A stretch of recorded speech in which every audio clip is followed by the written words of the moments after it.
اللہ تبارک و تعالی نے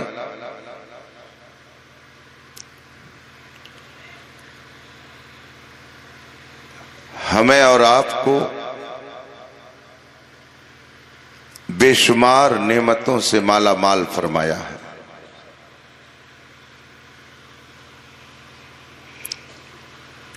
ان ساری نعمتوں میں ایک اہم نعمت یہ ہے کہ اس نے ہمیں زندگی عطا فرمائی۔ اگر ہم دنیا میں نہ آئے ہوتے تو اور بقیہ اور دیگر نعمتیں ہم کو ملتی ہی نہیں۔ اس کا سب سے بڑا کرم کہ اس نے ہمیں زندگی بخشی اور دنیا میں بھیج کر اس نے ہمیں بیکار نہیں چھوڑا، ہمیں اس نے ضائع نہیں کیا، برباد نہیں کیا، بلکہ ہماری زندگی کو باقی رکھنے کے لیے اس نے اعلیٰ انتظام کیا۔ مثال کے طور پر انسان کو رب تعالیٰ نے ناک کے 2 سوراخ بنائے، ایک سوراخ سے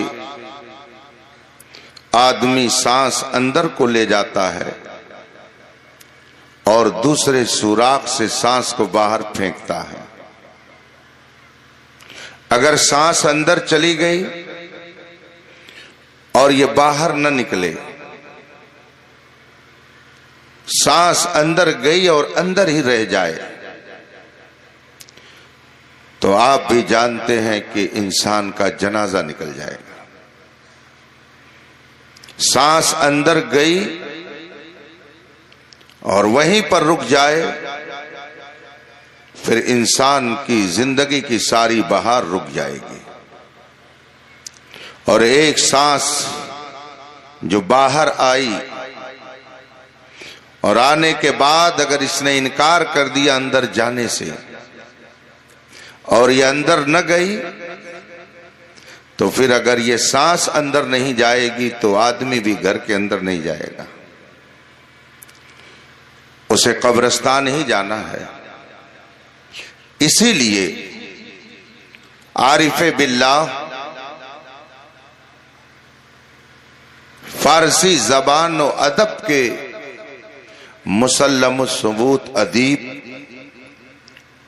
گلستہ اور بوستہ جیسی عظیم کتاب کے مصنف حضرت شیخ سعدی رضی اللہ تعالی عنہ اپنی کتاب میں تحریر فرماتے ہیں کہ اے انسان، تو نے ایک سانس اندر کیا تو اللہ نے تجھے ایک نئی زندگی بخشی، اور ایک سانس باہر آئی تو اس نے ایک نئی زندگی عطا کی۔ گویا ہر سانس انسان کو ایک نئی زندگی دے رہی ہے۔ جو خدا ہر لمحہ انسان کو ایک نئی زندگی دے رہا ہے، شیخ سعدی فرماتے ہیں در ہر نفس بر ہر نفس یک شکر واجب، ہر سانس کے بدلے میں ایک شکر ادا کرنا واجب ہے۔ اس نے زندگی دی اور زندگی کو باقی رکھنے کے لیے اس نے سسٹم بنایا، انتظام فرمایا۔ سانس اندر جاتی ہے تو انسان کو ایک نئی زندگی ملتی ہے، اور سانس باہر آتی ہے تو انسان کو ایک نئی زندگی ملتی ہے۔ سانس باہر جا کر کے رک جائے یا اندر جا کر کے اندر رہ جائے، پھر انسان کی زندگی کا خاتمہ ہو جائے گا۔ انسان دنیا میں ایک اسپیشل سسٹم اور بہترین مخصوص نظام کے تحت بھیجا گیا ہے، اور یہاں پر اس انسان کو بھیجنے سے پہلے اللہ تبارک و تعالی نے سارے انسانوں کی روحوں کو جمع فرمایا۔ عالم ارواح میں، روحوں کی دنیا میں ایک اجلاس ہوا، ایک بزم سجی، ایک جلسہ ہوا، ساری روحیں انسانوں کی وہاں جمع تھیں، اور اللہ تبارک و تعالی نے روحوں سے پوچھا الستو بربکم، کیا میں تمہارا پروردگار نہیں ہوں؟ کیا میں تمہارا رب نہیں ہوں؟ قالوا بلا، ساری روحوں نے کہا کیوں نہیں، بے شک تو ہمارا پروردگار ہے، بے شک تو ہمارا رب ہے۔ گویا روحوں کی دنیا میں سب نے اللہ کی ربوبیت کا اقرار کر لیا، اس کے پالنہار ہونے کا اعتراف کر لیا۔ دنیا میں بظاہر آنے سے پہلے سارے انسانوں نے اسے خدا مان لیا، اسے رب تسلیم کر لیا۔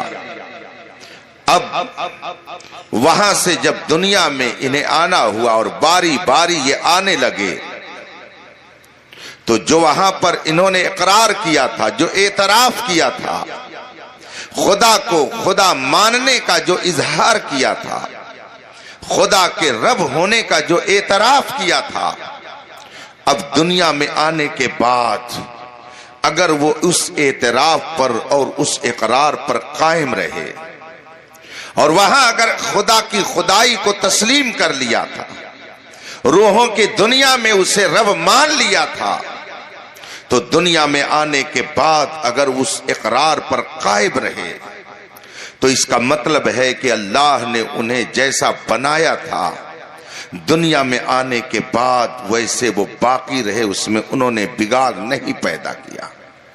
اور اگر دنیا میں آنے کے بعد انہوں نے اس میں چینجنگ کر دی، تبدیلی کر دی، بگاڑ پیدا کر دیا، اور وہاں سے جو خدا کے رب ہونے کا اقرار کر کے آئے تھے، اگر اس کو ختم کر دیا اور ایک خدا کو ماننے کی جگہ انہوں نے کئی ایک کو اپنا معبود مان لیا، تو اس کا مطلب ہے کہ انہوں نے اپنی فطرت کو بدل دیا، اپنے نیچر کو بدل دیا، اپنی ساخت اور اصلی بناوٹ سے وہ ہٹ گئے۔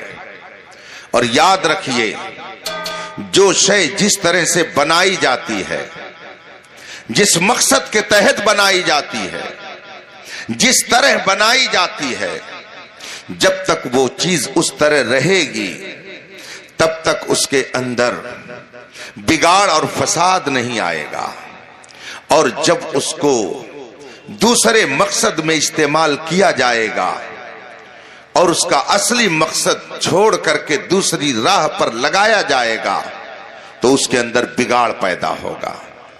آپ اس کو آسانی سے ایک مثال سے سمجھیں۔ کشتی بنائی گئی ہے، کشتی بنانے والے نے کشتی کو بنایا ہے کہ یہ پانی پر چلے گی، تالاب میں چلے گی، یہ نہر میں چلے گی، یہ سمندر میں چلے گی، پانی ہی پر چلے گی۔ کشتی کا نیچر ہے، کشتی کی فطرت ہے، اس کی بناوٹ ہے کہ اسے پانی پر چلایا جائے، اور فور ویلر کو اس لیے بنایا گیا کہ اسے روڈ پر چلایا جائے، روڈ پر چلایا جائے، خشکی پر چلایا جائے، سڑک پر چلایا جائے۔ یہ فور ویلر کا نیچر ہے، اس کی بناوٹ ہے۔ اب اگر کوئی صاحب یہ کہیں کہ میں کشتی کو پانی پہ نہیں چلاؤں گا، روڈ پر چلاؤں گا، اور فور ویلر کو روڈ پر نہیں چلاؤں گا بلکہ پانی میں چلاؤں گا، بتائیے جو کشتی پانی میں چلانے کے لیے بنائی گئی تھی، اگر اس کو روڈ پر چلایا جائے گا بگاڑ آئے گا، فساد برپا ہوگا، یا کشتی روڈ پر چلے گی؟ آپ مشاہدہ کر سکتے ہیں، آزما سکتے ہیں۔ کشتی بنائی گئی تھی پانی پر چلانے کے لیے، لیکن جب آپ نے اس کو روڈ پر چلانا چاہا وہ چلے گی نہیں۔ کچھ دور آپ اسے کھینچ کر لے جا سکتے ہیں، مگر اس کے پٹرے ٹوٹ جائیں گے، اس کے پرخچے اڑ جائیں گے، ٹوٹ پھوٹ کر کے کشتی کا وجود ختم ہو جائے گا، مگر وہ روڈ پر نہیں چلے گی، اس لیے کہ اسے بنایا گیا ہے پانی میں چلانے کے لیے۔ اور اگر آپ یہ چاہیں کہ میں 4 ویلر کو پانی پر چلاؤں تو خود بھی ڈوبے ہیں صنم، کشتی کو لے ڈوبیں گے، 4 ویلر کو لے ڈوبیں گے۔ کشتی کو آپ اگر روڈ پر چلائیں تو بگاڑ آئے گا، اس لیے کہ یہ اس کے نیچر کے خلاف ہوگا۔ اور 4 ویلر کو اگر پانی پر چلائیں تو وہ چلے گی نہیں بلکہ ڈوب جائے گی۔ اسے بنایا گیا تھا روڈ پر چلانے کے لیے۔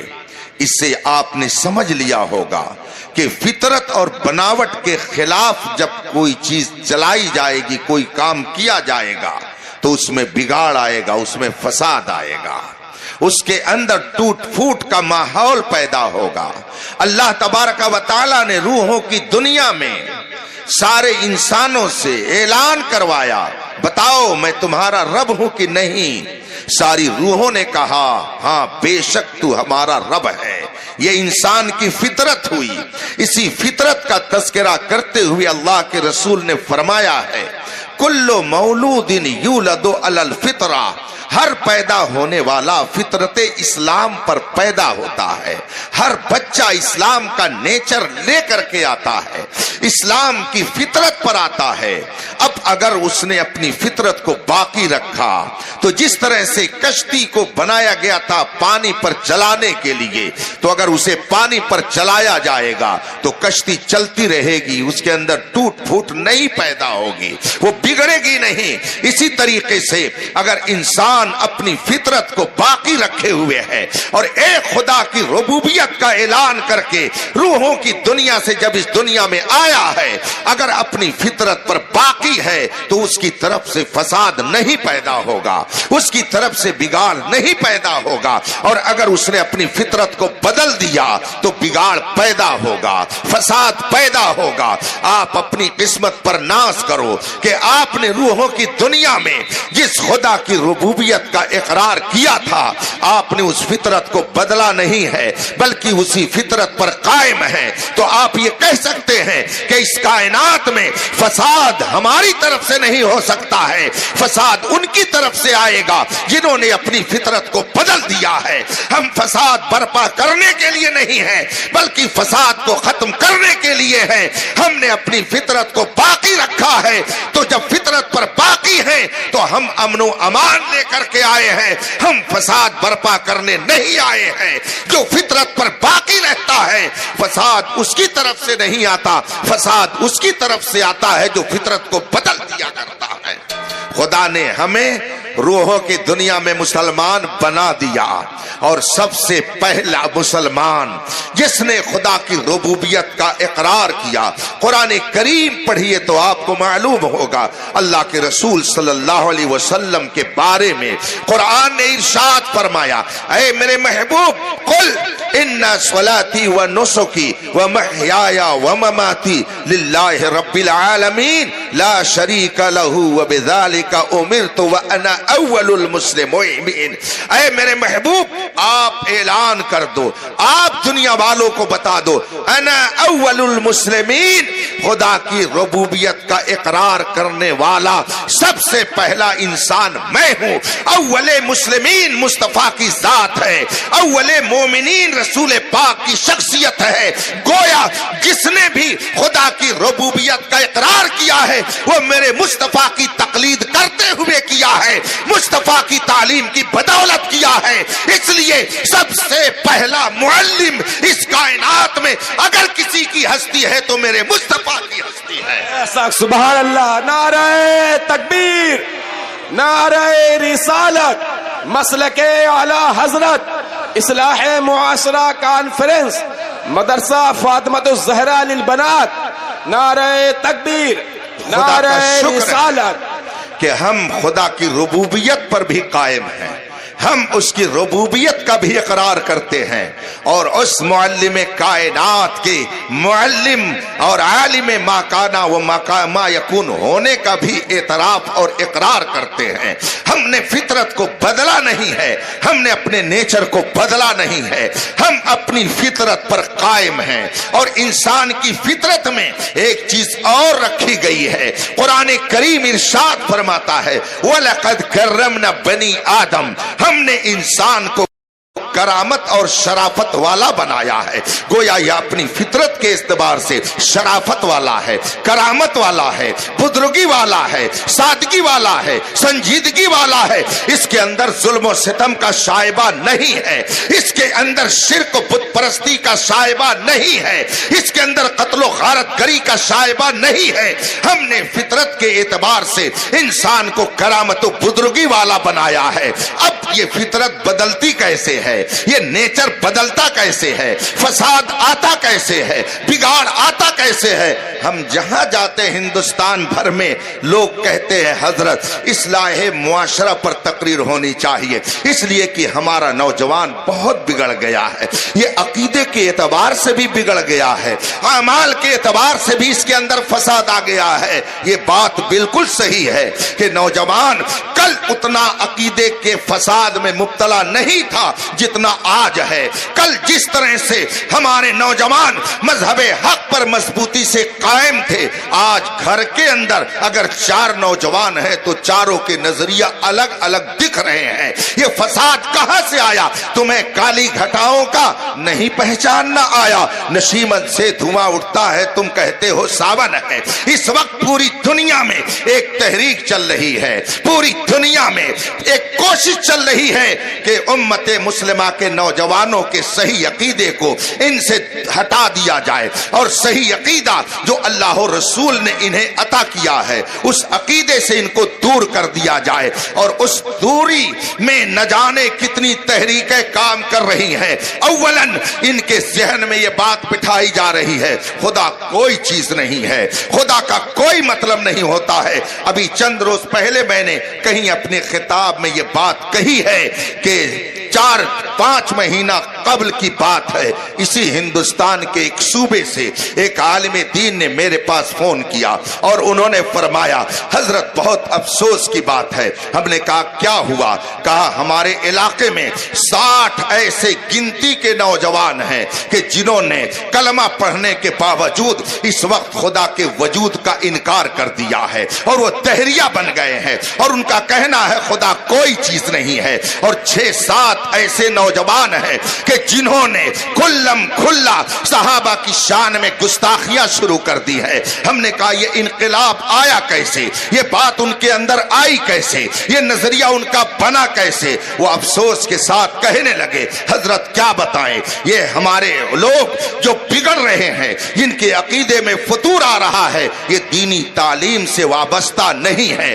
کئی سال پہلے کی بات ہے، اب واقعہ سنیے مجھ سے کہ اس وقت آپ کے اوپر کس کس طرح سے حملے کیے جا رہے ہیں۔ کاٹھمانڈو ایک حضرت تشریف لے گئے تقریر کرنے کے لیے، وہاں سے جب وہ آئے انہوں نے مجھ سے بتایا مولانا کل میرے ساتھ ایک عجیب واقعہ پیش آیا۔ ہم نے کہا وہ کیا ہوا؟ وہ فرمانے لگے کہ جس گھر پہ میرا قیام تھا جب میں چلنے لگا صاحب خانہ نے مجھ سے کہا کہ میری ایک بچی ہے 6-7 سال کی، اسے آپ دعا دے دیجئے۔ وہ بچی بلائی گئی، مولانا نے مجھ سے فرمایا کہ میں نے اس بچی کو دعا دی مگر ساتھ ہی میں نے اس سے پوچھ لیا بیٹی کلمہ پڑھتی ہو، کلمہ پڑھنا جانتی ہو؟ اس نے کہا ہاں۔ مولانا نے فرمایا ذرا پڑھ کر کے سناؤ۔